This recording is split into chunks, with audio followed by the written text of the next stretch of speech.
Hey guys, welcome back. Actually, no, welcome to our new channel.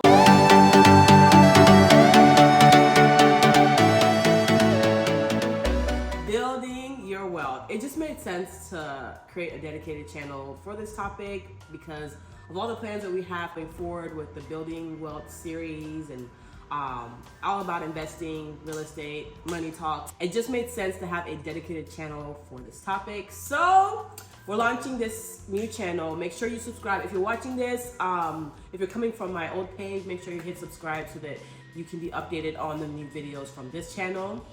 And yeah. If I'm understanding correctly, just for clarity of the audience, there will be no more real estate videos on your old channel. Yes. And all real estate videos will now be on this channel. Yeah. So let's get into the topic of today. All right. So in order to kick this off with the premiere video of the Building Your Wealth channel, I decided to have a discussion about the top reasons why people who really want to invest in real estate don't. Okay. I know each one of you have that one friend, or you are that friend that really wants to do it. They're super excited about it. This is their goal, but it's been like a year. It's been 2 years. And you're like, I'm gonna do it, I'm gonna do it, I'm gonna do it. And for some reason, it just hasn't happened yet. In my experience so far, there are a couple things that I see, actually more than a few things that I see as to what holds people back. I'm gonna address them here and provide, at least if we expose them and we try to have the discussion about those items, maybe it would clear out some doubt and put people on a better footing to make that first step. Yeah. So the first thing I see that really holds people up is false expectations about the results of their investing journey. So I've talked to people and you hear that, yeah, I just want to buy my real estate investment property and retire in like 2 years. Yeah. And that is untrue and more than likely not going to happen. I'm not saying it's impossible, but being able to get step away from your W-2 job or your regular paycheck with one investment property is more than likely not going to happen. The biggest thing that you need to set is like realistic goals. Most of the time, I would tell you, like in our journey, we're buying at least one property a year, and it took about 4 years before we actually started to really feel the impact of the cash flow from all the investment we had done in the past. Yeah. And it takes a while. Yeah. And that's buying one property a year, which is not easy to do. Like, obviously with us coming from a dual income family, also we have side hustles. He does real estate. He's a realtor on the side, so getting clients. Broker.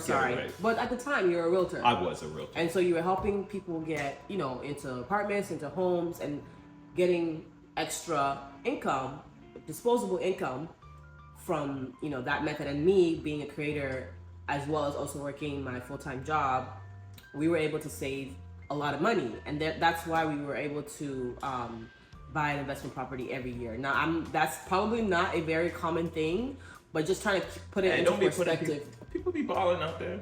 No, but I'm just trying to be realistic. Okay. So or there's someone who can probably do 2 properties a year, or 3 properties a year.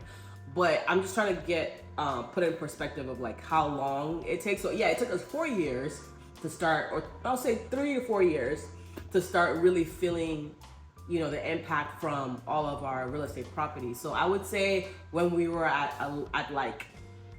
maybe between 7 and 8 properties, that's when we started feeling the impact from investing. So anyways, just wanted to add that little caveat. For sure. And I think that is just really important to at least set the framework for the journey you're about to go into. And I stress journey because it's not a quick sprint. It's a long marathon that you keep working and growing on. Yeah. So moving on to the second topic is not having clear, smart goals. And I'm using the term smart, which I'm sure in corporate America People have kind of beat this dead horse, but for people who are not aware, for SMART, it's an acronym. Stands for specific. M is for measurable.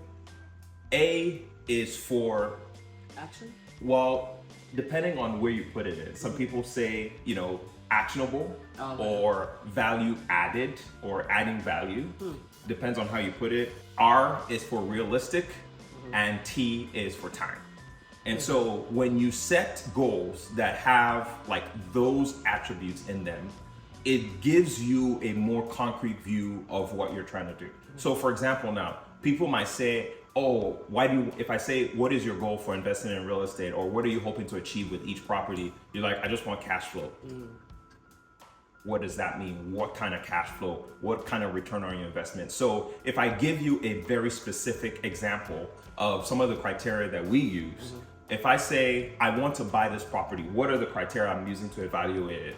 I want to have at least a 12% cash on cash return, which means every single year we're addressing the time, we're addressing very specific.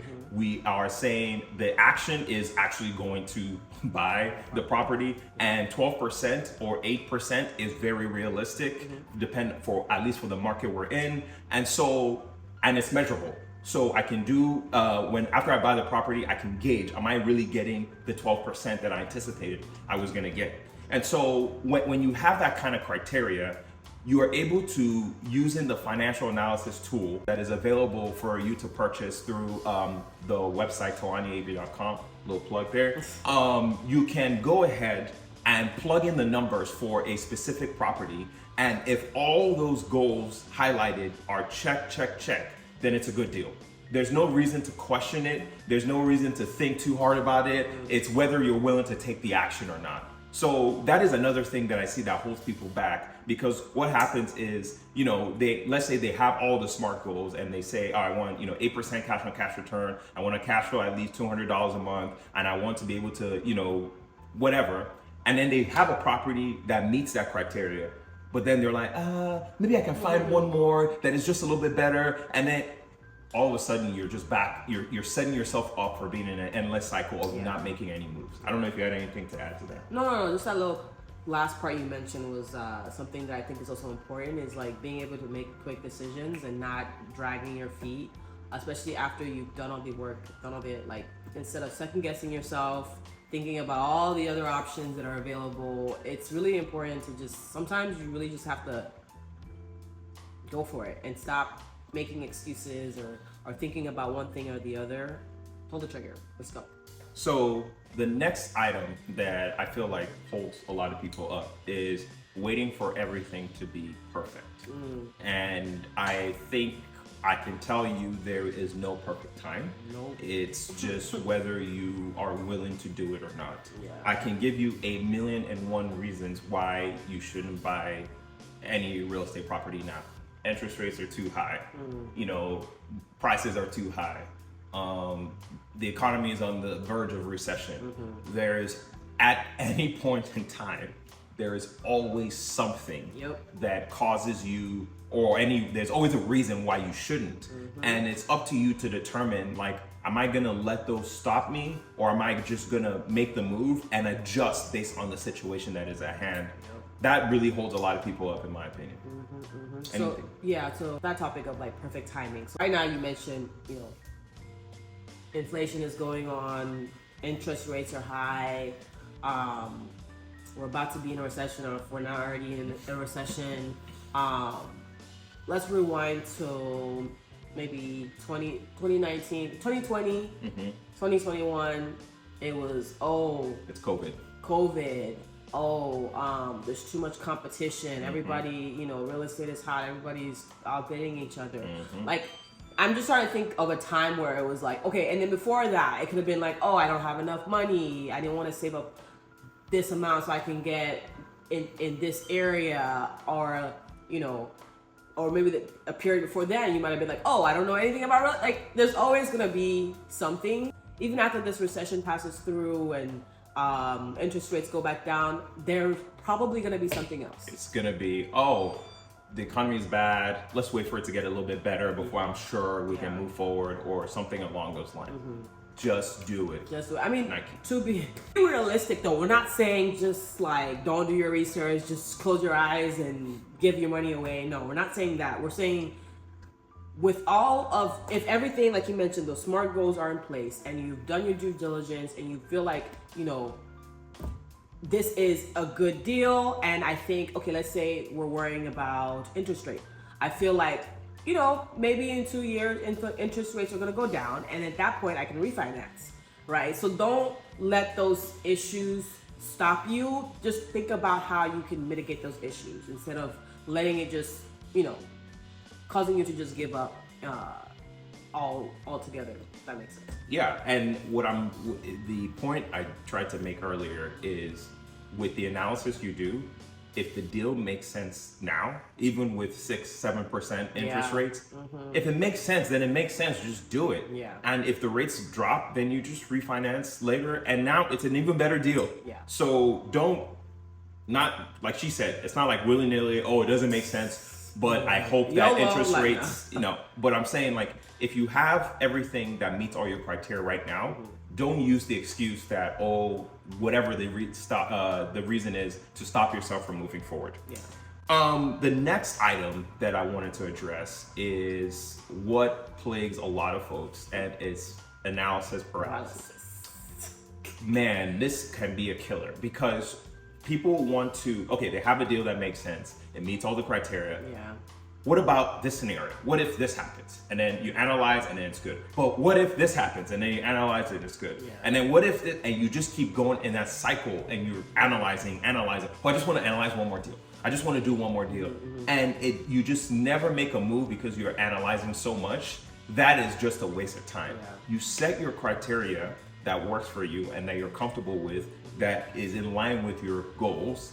And if you have something that meets that criteria, it's a good deal. Go ahead and do it. Not going to spend too much time on that, except there's something else. No, I think that goes in line with what we discussed before about not waiting for things to be perfect. So cool.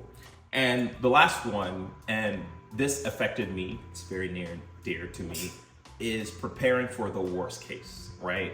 People are so afraid of the worst case that they don't make a move. I'll give an example of a personal situation that happened to us.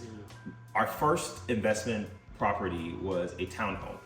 And when we were in the process of purchasing that townhome, I think the mortgage payment was about $2,000 a month. And we were hoping to rent it out for about $2,200, somewhere between $2,200 and $2,500. Yeah. And we were so afraid. We're like, okay, $200 cash flow, that's enough. We're just starting out. We didn't know what we're doing. And I was so afraid that we would be in a situation where we won't have a tenant, and we were fully liable for the mortgage payment, paying two mortgages at the same time, all that good stuff. And I'm like, man, what if we can't find a tenant? And we were so worried.